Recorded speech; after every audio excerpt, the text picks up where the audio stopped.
constrói com credibilidade, confiança e presença. Isso é parceria, que aliada à fisiologia, biologia e nutrição, protege sua lavoura das adversidades. Isso é tranquilidade, que ajuda a alcançar os melhores resultados todo ano. Isso é superação, que gera lucro e transforma a sua paixão em um excelente negócio. Isso é rentabilidade. Isso é Stoller.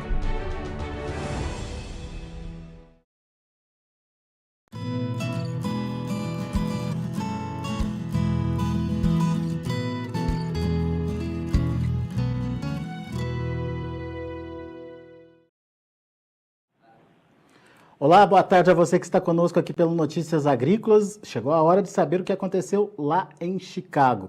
Você que tem acompanhado aqui as nossas transmissões, os nossos boletins, tem visto que foi uma semana pesada, puxada e negativa para os preços da soja lá em Chicago. Mas hoje o mercado tentou esboçar aí uma reação. Acabou encerrando de forma positiva, com ganhos pequenos, é verdade. Cerca aí de 3 pontos nos principais vencimentos, 2, 3 pontos. No entanto, será que isso é uma tendência? Será que isso é uma reversão?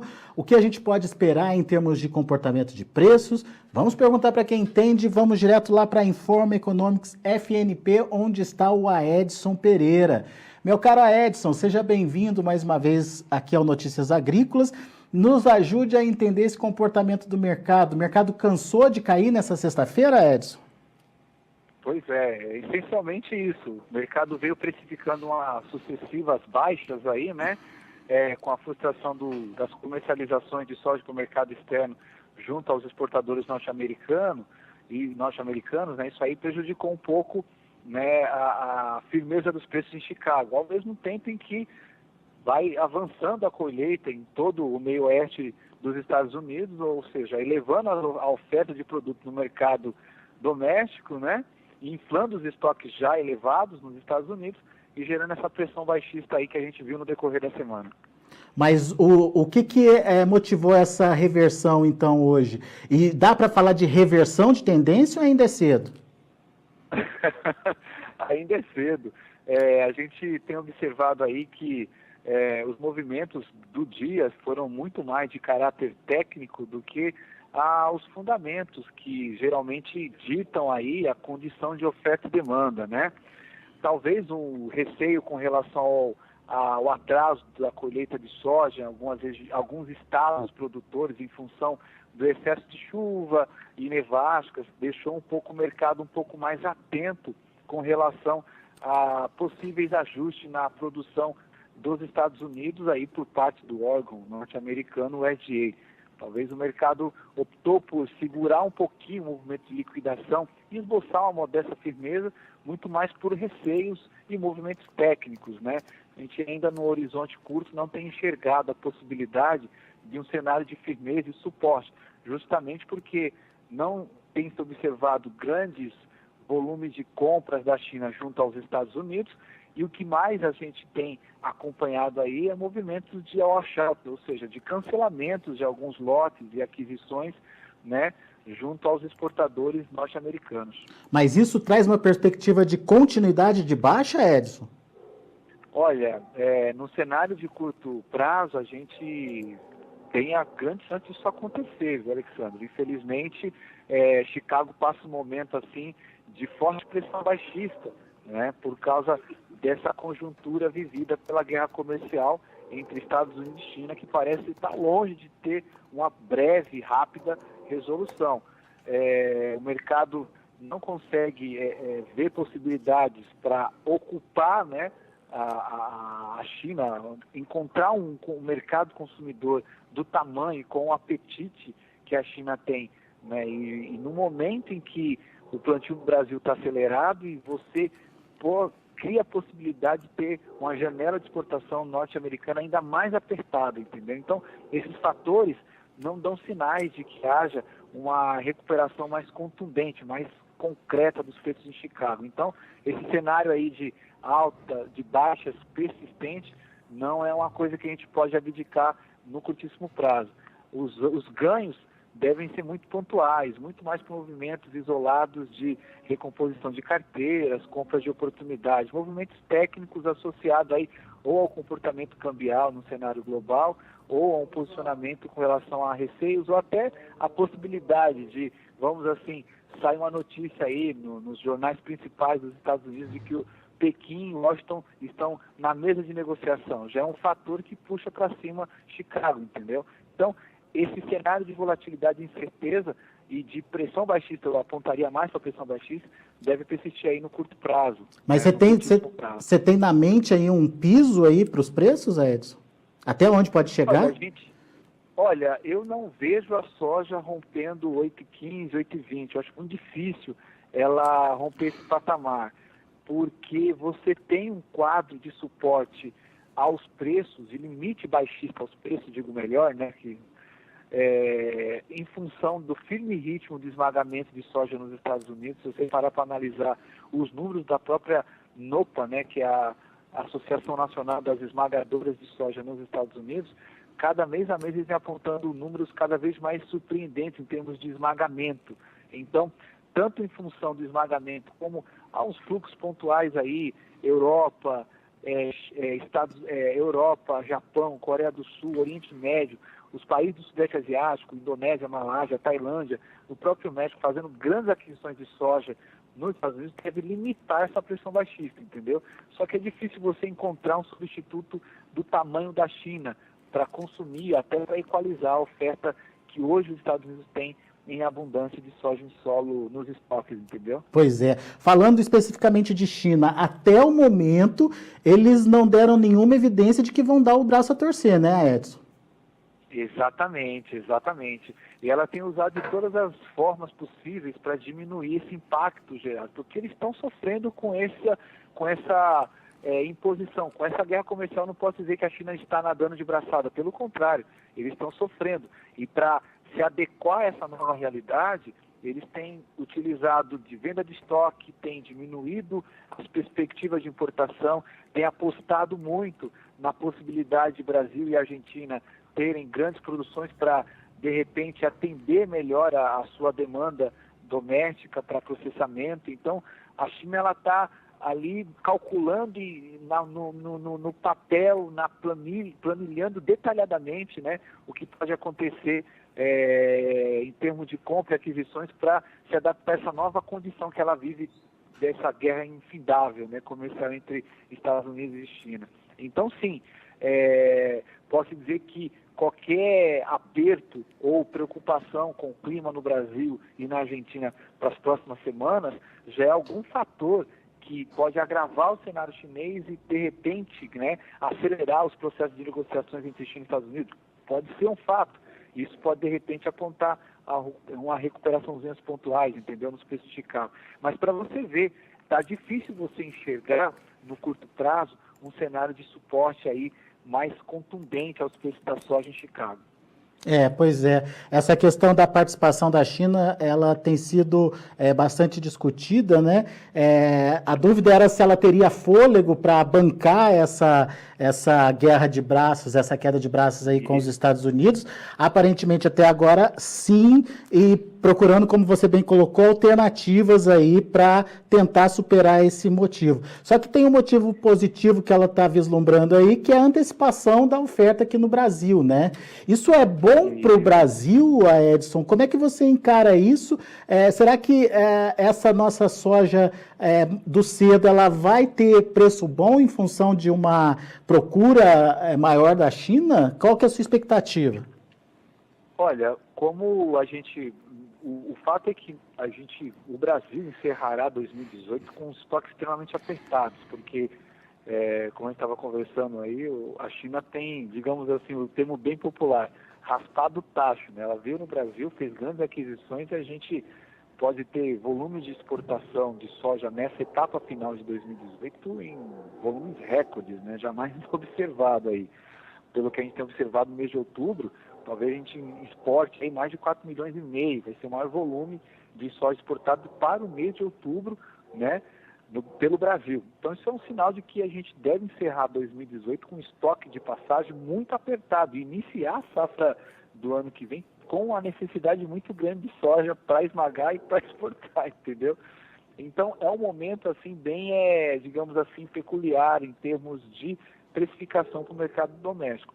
O fato é que esses últimos meses agora, de novembro e dezembro, talvez os prêmios nos portos aí, Paranaguá, né, Santos, eles retraíram um pouco mais, justamente porque a China está se valendo dos seus estoques e da sua colheita, certo? Então é o período que ela pode se dar o luxo de diminuir significativamente as suas aquisições.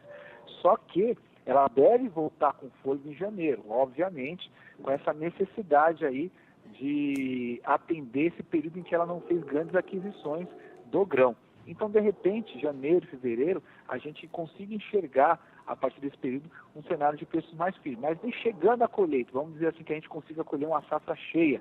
A própria pressão da chegada da colheita deve minimizar essa intensidade de alta. Por isso que eu te falei. O fato dos Estados Unidos trabalhar com a possibilidade de redução da área para a safra 2019, que já vai ser contada nos bastidores e influenciar os preços, a questão da China entrar com força no Brasil e haver uma sequência de fluxos significativos de compra e esmagamento nos Estados Unidos, pode desenhar a partir de 2019 um cenário talvez de preços um pouco mais finos para Chicago, entendeu? Mas no curto prazo, que até o final do ano, a gente não consegue enxergar nessa janela um cenário de suporte significativo. Nós tivemos um momento bem interessante de preços até ali o começo, até meados de outubro, porque a China ainda estava muito ativa no mercado brasileiro, haviam trades aqui fazendo grandes aquisições e o comportamento cambial favorecia isso. A gente estava com o dólar acima dos 4 e um prêmio a 200 e levar a bordoada a 100 dólares por bushel. Então, todo esse cenário favorecia, por isso que nós fizemos grandes vendas que estão agora refletindo nesse mês de outubro, entendeu? Só que a recuperação de Chicago vai depender de 3 variáveis, né? Que vai só começar a ser quantificadas elas a partir de janeiro, fevereiro de 2019, que aí a gente já estará vivendo a safra que a gente vai estar colhendo, que é 2019 aqui no Brasil, entendeu? Então, por enquanto, Chicago vai ficar nessa volatilidade, nessa banda negativa, e talvez recuperações mais significativas deve ficar para o ano que vem. Só que aí, ano que vem, amigão, você vai ter tanta surpresa, os quadros políticos no Brasil, o comportamento cambial, o cenário nos Estados Unidos quanto à relação à produção, a condição climática no Brasil e na Argentina para atender a demanda. Você tem tantos fatores, né? Porque a gente já começa a nem falar mais do que vai acontecer em 2018. A gente começa a se preocupar com 2019. Mas aí precisa saber qual vai ser o potencial agrícola em termos de produtividade de soja aqui no Brasil e na Argentina, Paraguai e tudo mais para o próximo ano. Agora, só para a gente entender direitinho, você falou de recuperação de Chicago, depende de 3 variáveis. Vamos enumerar essas variáveis então, Ed, só para ficar bem claro? Sim, então, a primeira delas, logicamente, é a condição em termos do Brasil atender o mercado chinês, né? O Brasil é um grande fornecedor não só para a China, como para outros mercados internacionais. Mas essa guerra comercial deve fazer com que a soja brasileira seja, em grande parte, absorvida pela demanda chinesa, que não vai pagar barato. Como ela vai oferecer um prêmio maior, ela vai pagar caro. Então, esse é o primeiro cenário de firmeza, associada aí ao apetite chinês por comprar soja brasileira, ao esgotamento dos estoques nacionais, que depende agora de uma resposta de produção. Esse é o primeiro fator positivo. O segundo é o comportamento cambial. Essa eleição, por mais que um dos candidatos já tenha a grande possibilidade de vencer, né, ainda não dá para você garantir que esse dólar vai continuar operando na casa dos 3,70, abaixo dos 3,70, porque ele caiu demais, né? E o Brasil, a economia brasileira, ainda está engatinhando para sair dessa dura crise que o país enfrenta. Déficit fiscal, né, desemprego ainda é muito alto, né, a incerteza com relação ao capital estrangeiro, o movimento, né, econômico do país, político econômico, ainda é cercado de incerteza com relação às decisões, né, que serão tomadas para recuperar o país dessa crise que viveu aí, né, nos últimos anos, entendeu? Então isso é um fator que pode, de repente, potencializar o comportamento cambial e fortalecer ainda mais as exportações brasileiras, que já vão por si só ficar fortes pela demanda chinesa. Esse é o segundo fator. E outra coisa, que é o terceiro e acho que um dos mais importantes, já em fevereiro, você já vai ter um vislumbre da decisão do produtor norte-americano quanto à intenção de plantio. E isso é um fator que pode, de repente, sinalizar um cenário de redução significativa da produção norte-americana para a próxima safra. E isso deve precificar uma recuperação em Chicago, entendeu?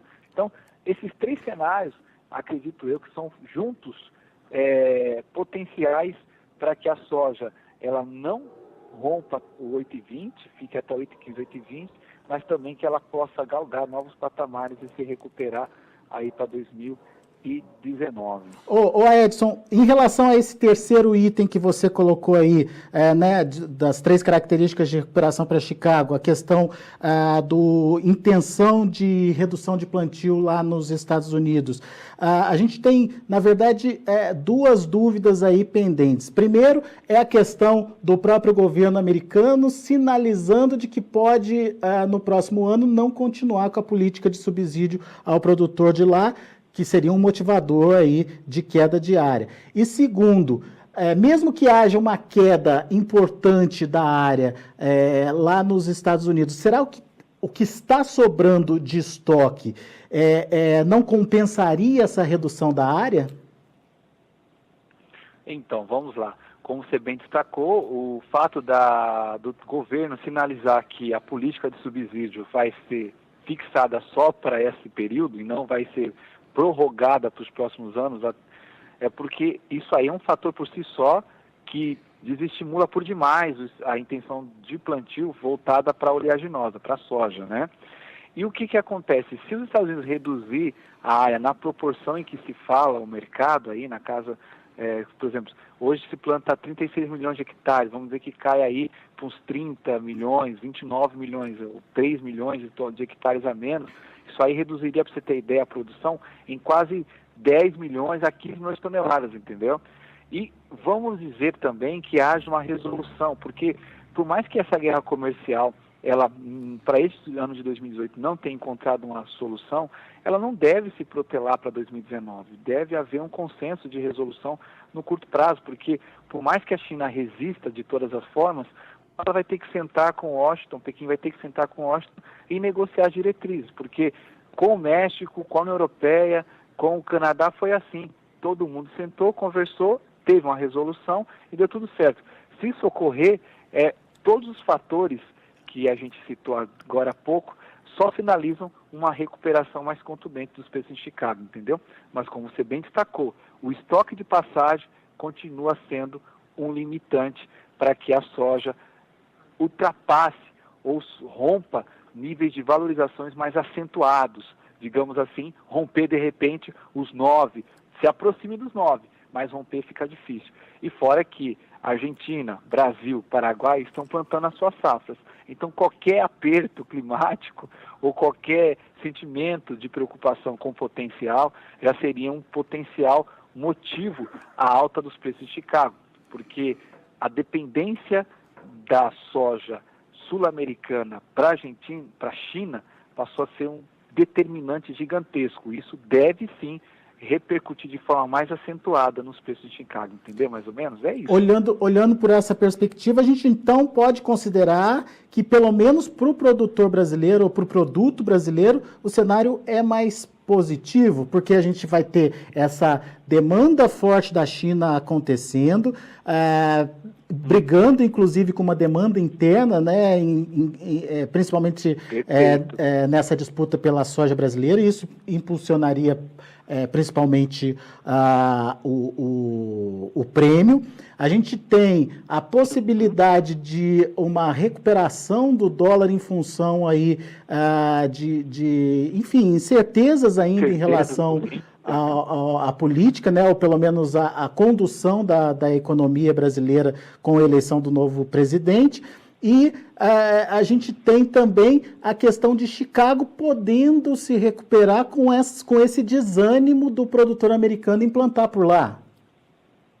Exatamente, exatamente. Por isso que fica difícil você acreditar, né, que os preços devem romper esse piso de $8 por bushel, já está num patamar mais baixo em décadas, entendeu?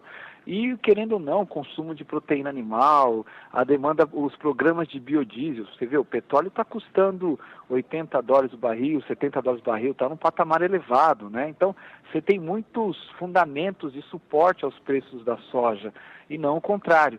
lógico, produção brasileira, Argentina, resoluções dos conflitos aí, da guerra comercial entre entre China e Estados Unidos, todos esses fatores podem, né, dinamizar de uma forma um pouco diferente, mas não é difícil você dizer que ela já exauriu, os movimentos baixistas já foram totalmente absorvidos pelo mercado, entendeu? Uhum. Então a tendência é observar uma recuperação, porém essa recuperação deve ser muito mais gradual do que se imagina, porque passa a depender desses fatores aí que a gente citou no decorrer da conversa. Muito bem. Tá aí a análise do Aedson Pereira, Informa Economics, conversando aqui com a gente, traduzindo um pouquinho desse mercado de grãos, principalmente na negociação lá em Chicago, e os reflexos disso para a formação de preços aqui no Brasil. Meu caro, muito obrigado, viu, mais uma vez pela sua participação e volte sempre, Aedson. A gente que agradece. Grande abraço, Alexandre. Abraço para você. O Aedson Pereira é lá da Informa Economics FNP. Vamos aos preços, vamos ver como estão encerrando as negociações soja, milho e trigo na sessão de hoje lá em Chicago. De olho na tela, novembro 8,45, ganhou 3 pontos mais 25, janeiro 8,57, alta de 3,25 também, o março 8,71, subindo 3 pontos, e o maio subindo quase 3 pontos, 2,75 de elevação aí, finalizando o dia a 8,84. O milho também teve um dia positivo, um pouquinho melhor que a soja. O dezembro, por exemplo, subiu quase 7 pontos, fechou a 3,67. O março, 3,80, subiu 6,5. A mesma alta para maio, que fechou a 3,88. E julho, 3,93, uma alta também de 6,5 pontos.